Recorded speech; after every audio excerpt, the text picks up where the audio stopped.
నేను చాలా పెద్ద తప్పు చేశాను. నన్ను కష్మించండి. నా భార్య చాలా బాధపడుతుంది.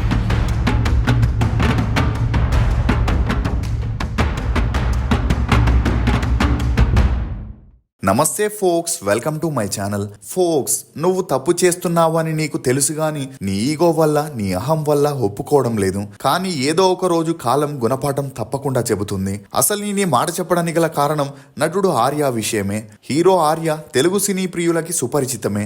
అల్లు అర్జున్ నటించిన వరుడు చిత్రంలో పవర్ఫుల్ విలన్ గా నటించి ఆకట్టుకున్నాడు. అదే కాకుండా రాజారాణి, నేనే అంబానీ, సైజ్ 0 వంటి డబ్బింగ్ సినిమాల ద్వారా టాలీవుడ్ లో మంచి గుర్తింపు తెచ్చుకున్నాడు.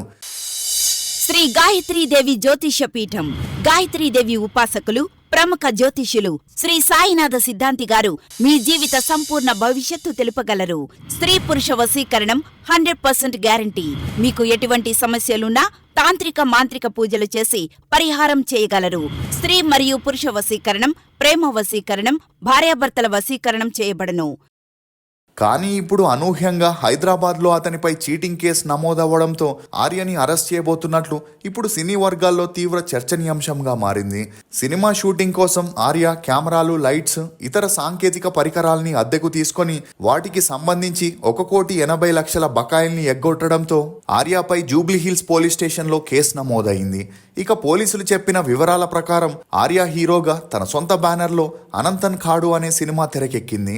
ఇక ఈ సినిమా షూటింగ్ కోసం ఆర్య తాహిర్ సినీ టెక్నికల్ సంస్థని ఆశ్రయించగా తమ షూటింగ్ కోసం ఖరీదైన డిజిటల్ కెమెరాలు, లైటింగ్ యూనిట్లు, ఇతర ప్రొడక్షన్ పరికరాలు కావాలని కోరడం, అద్దె మొత్తాన్ని ఎప్పటికప్పుడు పూర్తిగా చెల్లిస్తామని, రూపాయి కూడా బాకీ ఉంచుకోమని చెప్పి గతేడాది ఫిబ్రవరి 25న ఆర్య అగ్రిమెంట్ చేసుకొని మొత్తం టీంని హైదరాబాద్ నుండి షూటింగ్ కోసం కేరళకి తరలించారు.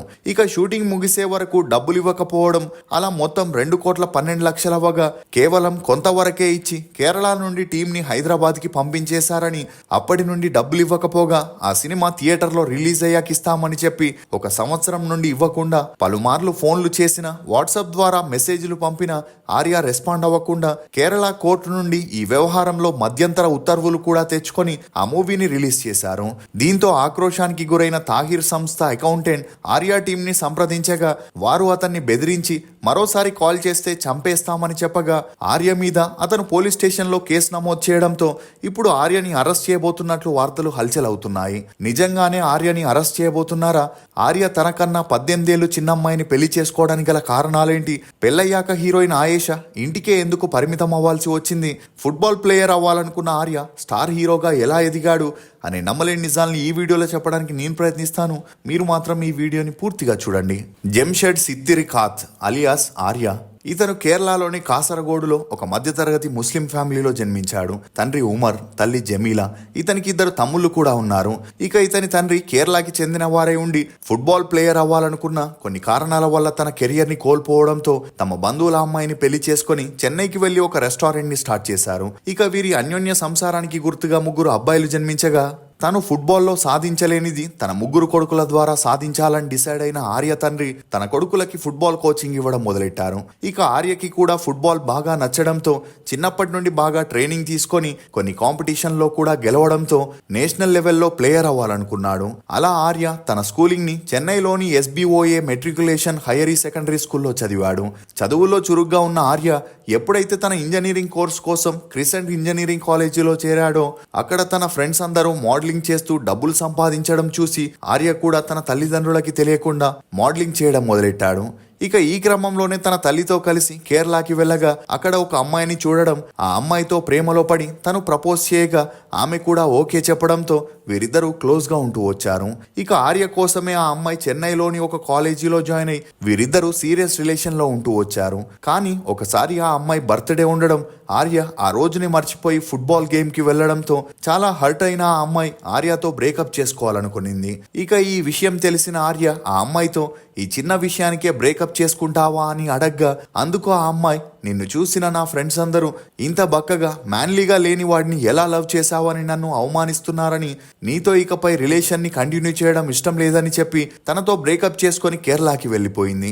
అలా ఈ బ్రేకప్తో మానసికంగా కృంగిపోయిన ఆర్య తన తల్లికి ఈ విషయం చెప్పి ఏడవడంతో తల్లి కొడుకుని ఓదారుస్తూ ఒక జిమ్లో జాయిన్ చేపించింది. ఇక ఆర్య ఒకవైపు జిమ్లో ట్రైన్ అవుతూ మరోవైపు మోడలింగ్ చేస్తూ వచ్చాడు. ఈ క్రమంలోనే టీవీలో యాంకర్గా చేస్తున్న మనోజ్ అనే అతనితో ఆర్యకి పరిచయం అవ్వడం, అతని ద్వారా ఆర్యకి కూడా సినిమాల్లో నటించాలనే ఇంట్రెస్ట్ పెరిగింది. కానీ ఎక్కడ ఆడిషన్కి వెళ్ళినా యాక్టింగ్లో ఏబిసిడి కూడా తెలియని ఆర్యని రిజెక్ట్ చేస్తూ ఉండేవారు. దీంతో ఇలా ఉంటే అవ్వదని కోర్స్ పూర్తవగానే యుఎస్ఏకి వెళ్లి జాబ్ చేస్తూ సెటిల్ అవ్వాలనుకున్న తనకి వచ్చిన మార్క్స్కి ఎక్కడా సీట్ రాకపోవడంతో చెన్నైలోనే జాబ్ చేసుకోవాలనుకున్నాడు. అలా ఒక కంపెనీలో జాయిన్ అయిన కొద్ది రోజులకే ఆ జాబ్ కూడా బోర్ కొట్టడంతో సినిమాల్లో గట్టిగా ట్రై చేసి ఫేమస్ అవ్వాలని డిసైడ్ అయిన ఆర్య సీరియస్గా ట్రై చేయగా జీవా అనే డైరెక్టర్కి ఆర్య 6 ప్యాక్ బాడీ నచ్చి తను తీయబోయే ఉల్లమే కేటువా మూవీలో సెకండ్ హీరోగా ఛాన్స్ ఇచ్చాడు.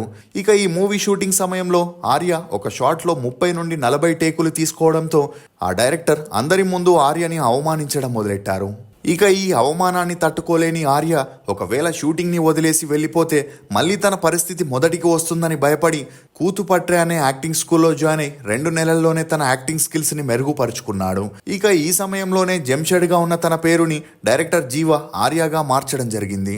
అలా ఆ మూవీ షూటింగ్ 2002లో కంప్లీట్ అయిన కొన్ని కారణాల వల్ల రిలీజ్ అవ్వడానికి 3 సంవత్సరాలు పట్టింది. ఇక ఈ సమయంలోనే ఆర్య వేరే మూవీ కోసం ట్రై చేయగా అరిందు అరియామల్ అనే మూవీలో ఛాన్స్ రాగా ఆ మూవీ హిట్ అవ్వడంతో ఆర్యకి మంచి గుర్తింపు వచ్చింది.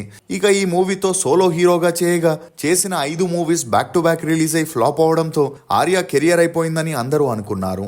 ఇక ఈ క్రమంలోనే డైరెక్టర్ బాలా ఆర్యకి కాల్ చేసి తన ఆఫీస్కి పిలుచుకొని తలకిందులుగా తపస్సు చేసే ఒక ఫోటోని చూపించి ఇలా నువ్వు చేస్తే నా మూవీలో నువ్వే హీరో అని చెప్పడంతో వచ్చిన అవకాశాన్ని వదులుకోలేని ఆర్య ఇమీడియట్ గా ఒప్పుకొని ఆ తర్వాత ఒక యోగా టీచర్ని కలిసి 2 నెలల్లో పూర్తిగా తలకిందులుగా తపస్సు చేసేలా ట్రైన్ అయి బాలా మూవీకి సైన్ చేశాడు.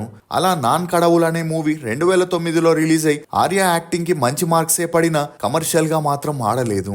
అలా ఆ తర్వాత అల్లు అర్జున్ వరుడు మూవీలో విలన్ గా చేస్తూ తెలుగు ఇండస్ట్రీలోకి ఎంట్రీ ఇవ్వగా ఆ మూవీ ఫ్లాప్ అయింది. ఇక ఈ దెబ్బతో ఆర్యతో మూవీ చేయడానికి ప్రొడ్యూసర్లు వెనకడుగు వేయడంతో ఆర్య ద షో పీపుల్ అనే బ్యానర్ ని ఓపెన్ చేసి బాసెండ్ర భాస్కర్ అనే మూవీ చేయగా ఆ మూవీ షూటింగ్ సమయంలోనే నయనతారతో తనకి మంచి పరిచయం పెరిగి ఆ పరిచయం కాస్త సన్నిహితంగా మారి వీరిద్దరూ డేట్ చేయడం మొదలెట్టారు. ఇక ఈ మూవీ హిట్ అవ్వడంతో మళ్ళీ వీరిద్దరూ కలిసి రాజారాణి అని చేయగా వీరిద్దరిని చూసి త్వరలోనే పెళ్లి చేసుకోబోతున్నారని అందరూ అనుకున్నారు. కానీ నయనతార ఉదయనిధి స్టాలిన్ తో క్లోజ్ అవ్వడంతో హార్ట్ బ్రేక్ అయిన ఆర్య నయనతారతో బ్రేకప్ చేసుకున్నాడు. ఇదిలా ఉంటే తెలుగులో వచ్చిన భలే భలే మగాడివోయ్ మూవీని తమిళ్లో గజనీకాంత్ గా చేయగా అందులో అఖిల్ మూవీ హీరోయిన్ సయేషాని హీరోయిన్ గా ఫిక్స్ చేశారు. ఇక ఈ మూవీ జరిగేటప్పుడే సయేష తరచూ ఆర్య ఇంటికి వెళ్ళగా తను వారి ఫ్యామిలీకి బాగా నచ్చడంతో ఆర్య 18 ఏళ్ల సయేషాతో డేట్ చేయడం మొదలెట్టాడు. అలా మరోవైపు గజనీకాంత్ మూవీ రిలీజ్ అయి ఓకే టాక్ తెచ్చుకోవడంతో ఆ వెంటనే కాపన్, టెడ్డీ అనే మూవీస్ ని కలిసి చేయగా అప్పటికే ఆర్యకి 39 ఏళ్ళు అవ్వడం, దీంతో ఇంట్లో వారు పెళ్లికి ఫోర్స్ చేయడంతో సయేషా ఫ్యామిలీ కూడా ఆర్య లాంటి అబ్బాయిని వదులుకోవడం ఇష్టం లేక వారు కూడా ఒప్పుకోగా ఆర్య తండ్రి పెళ్లి తర్వాత సినిమాల్లో యాక్ట్ చేయకూడదనే కండిషన్తో వీరిద్దరికి 2019లో పెళ్లి చేశారు. ఇక ఈ పెళ్లి ఫోటోలు వీడియోలు బయటికి రావడంతో అందరూ షాక్ కి గురై 18 ఏళ్ల సయేష ఆర్యాని ఎందుకు పెళ్లి చేసుకోవాల్సి వచ్చిందనే క్వశ్చన్స్ రేజ్ అయి వీరిద్దరూ ఎక్కువ కాలం ఉండరనుకున్నారు. కానీ ఎప్పుడైతే సయేష 2021 జూలై 23న ఒక అమ్మాయికి జన్మనిచ్చిందో వీరిద్దరూ తమిళ ఇండస్ట్రీలో ఇప్పుడు పవర్ఫుల్ కపుల్ గా ఉంటూ వస్తున్నారు. ఇక సయేష తన కూతురు ఆలనా పాలనలో పడి సినిమాలకి గుడ్ బై చెప్పేసి యూట్యూబ్ లో బిజీగా ఉంటూ వ్లాగ్స్ చేసుకుంటూ వస్తుంది. ఇదిలా ఉంటే ఆర్యకి 2020 నుండి సరైన సక్సెస్ లేక చేసిన 12 సినిమాలు ఫ్లాప్ అవడంతో అనంతన్ కాడు అనే మూవీ సమయంలో కెమెరాలు లైట్లని కేరళకి తీసుకెళ్లి షూటింగ్ చేయగా ఆ మూవీ 2026 జూన్ 25న రిలీజ్ అయ్యేంతలా ఆడకపోవడం, అలా కెమెరాలు మరియు టెక్నీషియన్స్ కి డబ్బులు ఇవ్వకపోవడంతో వారు ఆర్యపై కంప్లైంట్ ఇవ్వగా పోలీసులు కేసుని ఫైల్ చేసి ఆర్యకి నోటీసులు పంపించారు. దీంతో త్వరలో ఆర్య స్టేషన్ కి వచ్చి వివరణ ఇవ్వాల్సి ఉంటుంది. ఒకవేళ తను చేసిన తప్పు రుజువైతే ఆర్యాని అరెస్ట్ చేసే ఛాన్సెస్ ఎక్కువగానే ఉన్నాయని చెప్పొచ్చు. మీకు ఆర్య నటించిన సినిమాల్లో ఫేవరెట్ ఏదనేది కమెంట్ సెక్షన్లో తప్పకుండా తెలియజేయండి. ఫోక్స్, తప్పు చేసినప్పుడు సరిదిద్దాల్సిన అవసరం ఉండి కూడా నిన్ను ప్రశ్నించలేదంటే నీపై గాఢమైన ప్రేమైనా ఉండుండాలి, లేదా నువ్వు సంకనాగిపోవడం వారి ఆలోచన అయినా అయి ఉండాలి. ఇది ఫోక్స్ ఆర్య గురించి కొన్ని నమ్మలేని నిజాలు. ఈ వీడియో మీద మీ అభిప్రాయాన్ని కమెంట్ సెక్షన్లో తప్పకుండా తెలియజేయండి. మేము చేసిన ఈ వీడియో మీకు నచ్చినట్లయితే ఒక లైక్ ద్వారా మీ సపోర్ట్ని మాకు తెలియజేయండి. For more interesting videos please subscribe to CR voice. Thank you.